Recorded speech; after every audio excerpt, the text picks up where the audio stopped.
You're watching All 24 News World News Program. Next up are the headlines. The Ceuta crossing death toll rises to 67 and fresh waves of hundreds are trying to enter Melilla. Now Western intelligence says the migrant regime may have been behind the Great Escape.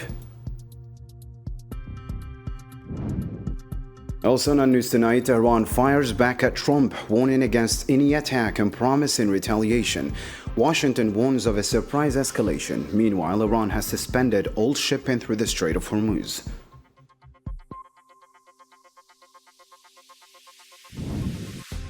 Coming up as well, Russia pounds Kiev, dozens are dead. Retaliatory strikes are now hitting cargo ships and supply lines. And in a bold claim, Moscow says Western sanctions have actually helped develop its economy.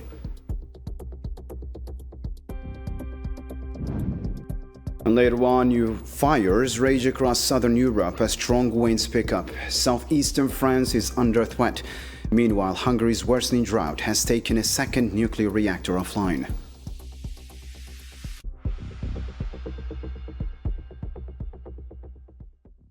Welcome back. Spanish Interior Minister Fernando Grande Marlaska said the death toll from the mass migration attempt from Morocco to the Spanish enclave of Ceuta has risen to at least 67.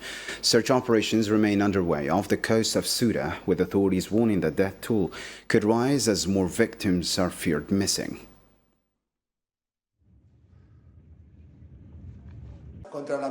In light of the tragic events that have unfolded in Ceuta over the past 48 hours, at least 67 people have lost their lives. Hundreds of Moroccans attempted to cross into the Spanish enclave of Melilla on Saturday by storming the Beni Ansar border crossing. Videos shared by activists showed the mass crossing attempt, which left several migrants injured. The border crossing remained closed for a second consecutive day following the incident.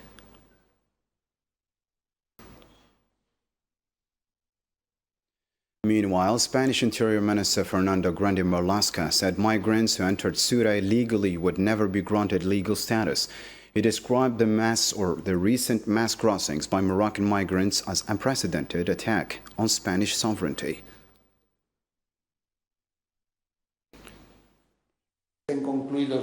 As the Prime Minister has stated, what you witnessed was undoubtedly an attack on Spain's sovereignty and territorial integrity, specifically targeting the city of Ceuta. Such an act is completely unacceptable and cannot be tolerated under any circumstances. Spain faces intense diplomatic pressure from the Zionist entity over its recognition of Palestine. The entity is exploiting the Ceuta migration crisis, labeling it a colony, in what is seen as the political blackmail, a diversion from Gaza war crimes accusations with Morocco's complicity. Zarfarjan has the story.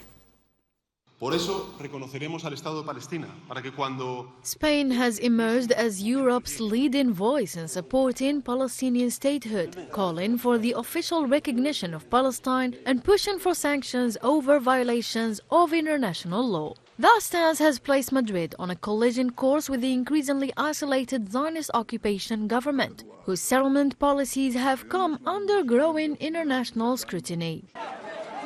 The latest war of words triggered during the Ceuta crisis highlights the sharp decline in relations between Spain and the Zionist entity. Analysts say the increasingly hostile rhetoric reflects mounting frustration with Madrid's prominent role in championing the Palestinian cause. Rather than a spontaneous reaction to current events, the attacks are widely seen as part of a broader campaign to undermine Prime Minister Pedro Sánchez, who has become one of Europe's strongest advocates for humanitarian action in the Middle East. In an apparent attempt to blunt Spain's diplomatic momentum, Zionist officials have sought to link the migration pressures in Ceuta with the war in Gaza. Zionist Itamar Ben-Gvir sarcastically suggested that Spain should take in Gaza's population, a remark critics dismissed as a cynical attempt to deflect responsibility. The comment ignores what many international organizations have repeatedly pointed out, that Gaza's humanitarian catastrophe stems from months of bombardment and blockade imposed by the occupation itself. Spain, meanwhile, has consistently backed humanitarian relief efforts and called for a just and lasting peace. Observers say the goal is to shift international attention away from the growing legal and political pressure facing Benjamin Netanyahu and members of his government over his war crimes. The confrontation escalated further at the United Nations when the Zionist entity's permanent representative described the Spanish cities of Ceuta and Melilla as colonial enclaves. The remarks were viewed in Madrid as a direct challenge to Spain's sovereignty and an attempt to exert political pressure by drawing parallels between Spain's presence in the two cities and its own occupation policies. Critics argue the Zionist entity is seeking to legitimize its legal annexation of occupied Palestinian territory and its military campaign in Gaza. Rather than strengthening its position, the episode has reinforced perceptions of the Zionist entity's growing diplomatic isolation. As legal and political pressure mounts, it has increasingly turned its criticism toward European governments that continue to defend the international law and the Palestinian people's right to self-determination. Spain, for its part, remains one of the most outspoken European supporters of Palestinian rights, despite mounting pressure from governments aligned with the Zionist occupation, with Morocco leading the camp. Western intelligence agencies suggested Morocco helped facilitate the mass migrant movement towards Spain's Ceuta enclave. The Telegraph cited migrants who said police encouraged them to head to the border. Karim Mustafa has the story now. The sudden influx of tens of thousands of Moroccan migrants into the Spanish enclave of Ceuta in a matter of 48 hours has reignited questions over the role of the migrant regime in orchestrating and even facilitating what has been described as the Great Exodus to Ceuta. According to the British newspaper The Telegraph, citing Western intelligence sources, the migrant may have facilitated the passage of 60,000 of migrants into the Spanish enclave, I quote, as a punishment amid diplomatic frustrations with Spain.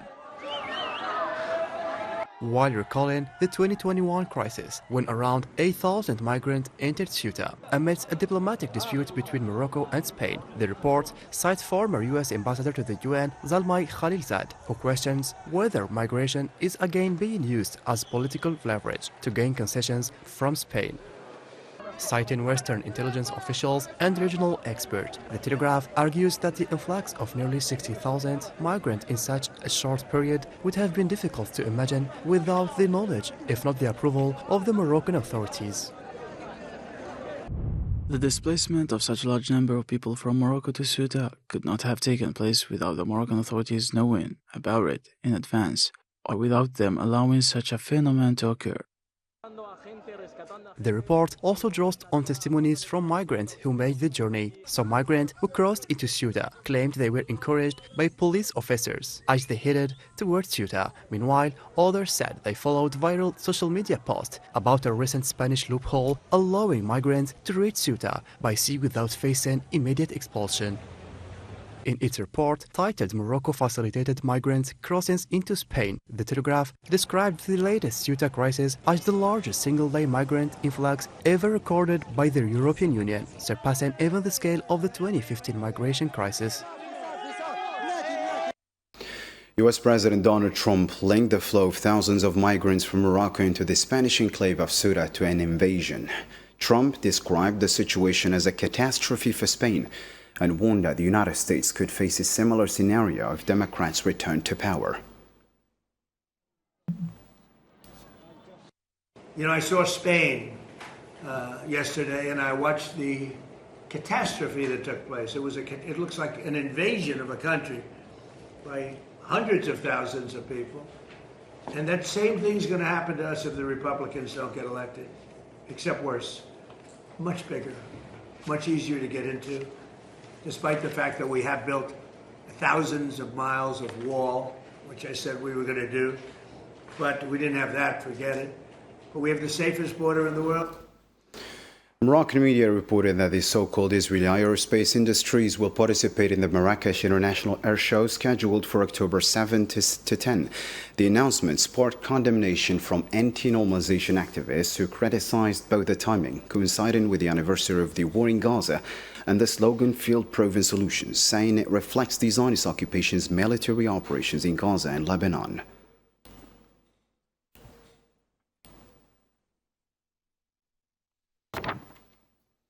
Turning to other news now, Algerian MP and Pan-African Parliament member Mohamed Amroun called for stronger African parliamentary diplomacy to unify the continent's voice on the international stage.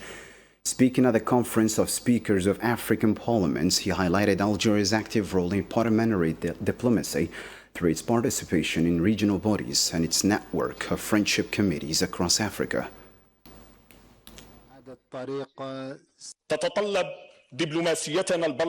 Our parliamentary diplomacy needs to be more dynamic and capable of building partnerships and unifying African positions, especially in international parliamentary forums, as well as making Africa's voice heard, allowing it to be an active player in the international decisions. The parliamentary diplomacy is also capable of improving the image of African elite in the world. Algeria participates in more than 20 regional and international parliamentary organizations, with a constant presence at all meetings. We have also established more than 100 friendship committees for brotherhood and friendship with African Parliament. Recently, at the level of the National Assembly, 11 friendship and cooperation committees with African countries were established.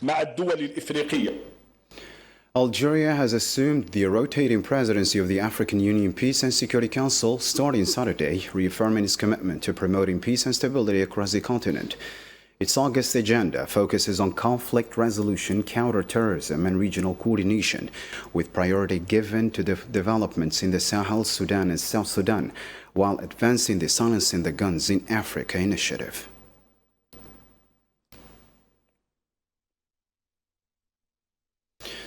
The bodies of several bombarded bus crash victims were buried Saturday at the Alma cemetery in Sétif, eastern Algeria.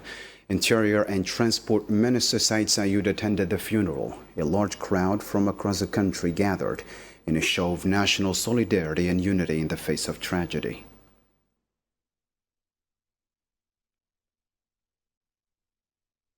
Moving on to another topical news story, the U.S.-Iran conflict hit a new critical level this past weekend in late July. Donald Trump threatened overnight to strike Iran very hard, while Iran accused Washington of fueling escalation in the Middle East war and warned America's allies. Marabello reports now. Against a backdrop of escalating rhetoric from Iran and the United States, the region's relative calm has become increasingly difficult to interpret as anything other than a temporary respite. On Saturday, Iran promised retaliation in case of attacks by the United States against critical energy infrastructure, with the head of Iran's wartime military command, Major General Ali Abdullahi, saying the U.S. is dragging the region to a full-scale war. The warning comes in reaction to reports by U.S. media outlets that the U.S. is preparing for what could become one of the most intense bombing campaigns against Iranian civilian infrastructure, including power plants and petrochemical manufacturers. The report said there had been discussions about concluding any military campaign before financial markets opened on Monday, amid concerns over potential economic fallout. However, no firm deadline had been established, and President Donald Trump had not yet given the final authorization for the attack. Iran's Tasnim news website on Saturday cited an unnamed source as saying armed forces had prepared an extensive plan of retaliation to what it called the potential madness of the U.S. Meanwhile, U.S. embassies in several Middle Eastern capitals warned American citizens of a possible regional escalation and urged them to be prepared to leave the region. As regional tensions continue to escalate, Kuwait said it had intercepted Iranian drones targeting a government facility and civilian vehicles, while a tanker was hit by an unidentified projectile off Oman's coast near the strategically vital Strait of Hormuz, which has become the epicenter of this conflict. Iran's Islamic Revolutionary Guard Corps said it had intercepted and detained 2 oil tankers after they ignored its warnings and attempted to transit the strait through an undeclared route. The IRGC added that it had also forced 4 additional oil tankers to turn back. Iran's Persian Gulf Strait Authority, the body overseeing maritime traffic through the Strait of Hormuz, announced on Friday that passage through the strategic waterway was currently unavailable, citing what it described as the continued aggressive actions of U.S. forces in the region. Despite indications that diplomacy remains a possibility, the growing exchange of threats and accusations from both sides has left the region hovering on the edge of another escalation. And in the Gaza file tonight, occupation forces continued violating the Gaza ceasefire for the 296th consecutive day, with fresh airstrikes killing at least 5 Palestinians, including one who later succumbed to earlier wounds. Gaza's health ministry said 8 bodies and 76 wounded arrived at hospitals over the past 48 hours, raising the toll from the ceasefire violations to 1,222 killed and 4,053 wounded, while the overall death toll climbed to 73,349, with 174,162 injured. نحن كنا في الليل قاعدين We were sitting at home when this happened, around midnight. We were instructed to leave the house, and shortly after everyone had evacuated, the house was struck. Several children were injured, and some pregnant women suffered miscarriages as a result of the incident. As you can see, it is a complete destruction. We call on the international community to support us and provide tent as soon as possible. As you can see, we are now living on the street without shelter or protection. Gaza's health ministry condemned the Zionist occupation's bombing of medical supply warehouses at the Aqsa Martyrs Hospital in Deir al-Balah. The ministry said the strike destroyed 2 warehouses, heavily damaged 2 others, wiped out critical medical supplies, and forced dozens of displaced families to flee the area around the hospital. There was an evacuation order, and we immediately started leaving. We were unable to take anything with us. There were many strikes, and we are now left not knowing what to do or what to go. At least 10 people were killed and 27 others wounded in a Russian missile attack on Ukraine's capital, Kiev, on Friday evening. Authorities said the strike caused extensive damage, including a fire in a 6-story building, with the death toll expected to rise.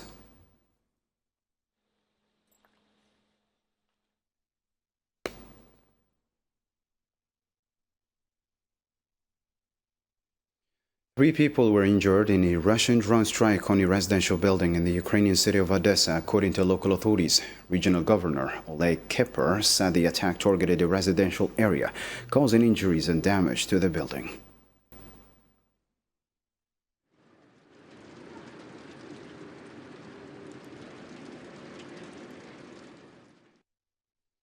Russia's state nuclear agency, Rosatom, said a cargo ship carrying civilian goods sank in the Black Sea after a Ukrainian drone attack. Rosatom said the 2 drones struck the vessel off the coast of Novorossiysk, adding that all the 70 crew members were rescued and no injuries were reported.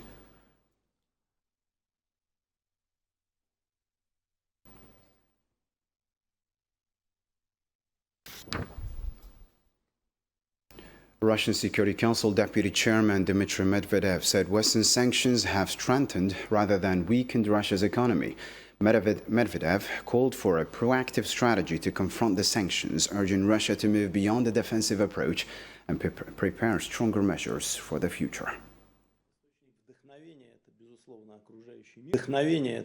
Russia is currently pursuing legal action through international courts and adopting domestic measures, including presidential decrees and government decisions, to counter Western restrictions. The time may have come to organize these efforts in a more systematic manner in order to protect Russia's national interests and expand the country's influence in different regions of the world.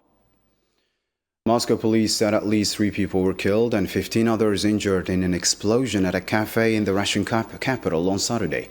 Authorities said a blast occurred near a summer cafe in the evening, leaving several people seriously injured, while the cause of the explosion remains under investigation.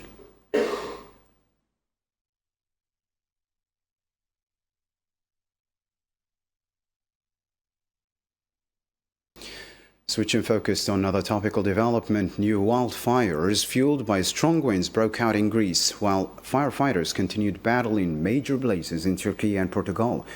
Greek authorities ordered evacuations west of Athens as fires spread for the 4th day. In Turkey, strong winds hampered efforts to contain hundreds of fires, while in Portugal, crews continued battling a blaze that has burned more than 6,000 hectares.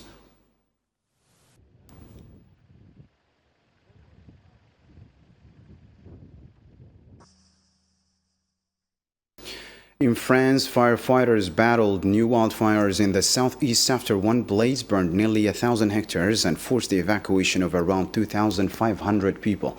Authorities said the situation has improved in the southwest, with about 200,000 of 220,000 evacuated residents now able to return home.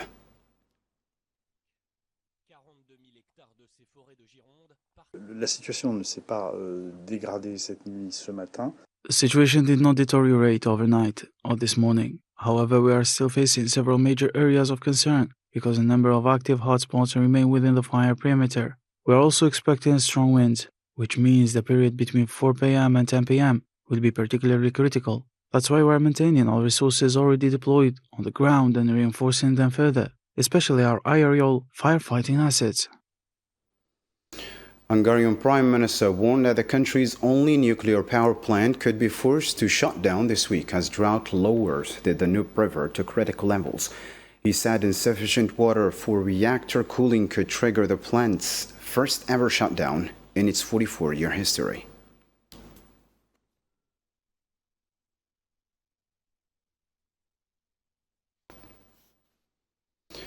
And now the news in brief with Sofian Kantori this time.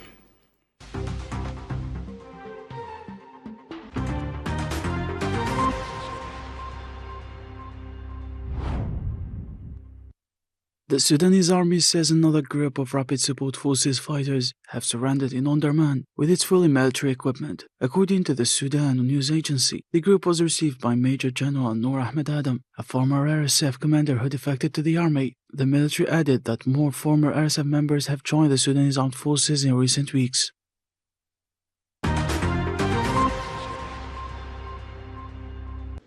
China's People's Liberation Army's Southern Theater Command conducted a joint naval and air exercise on Saturday in the territorial waters and airspace around Huangjiantiao in the South China Sea. The military said the drills were a necessary response to the current situation in the South China Sea and to what it described as actions by certain regional countries that have undermined peace and stability in the region.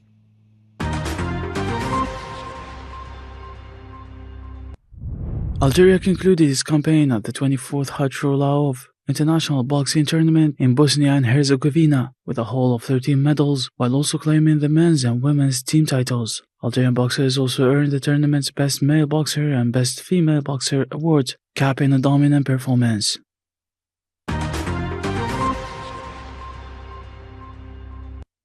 FIFA has abandoned its controversial $4.2 billion commercial assets sale plan following strong international backlash, threats of the European boycott, and internal resignations. The proposal first unveiled on Tuesday drew sharp opposition from the European football's governing body, which warned it could boycott FIFA competitions and accused the organization of selling the soul of football.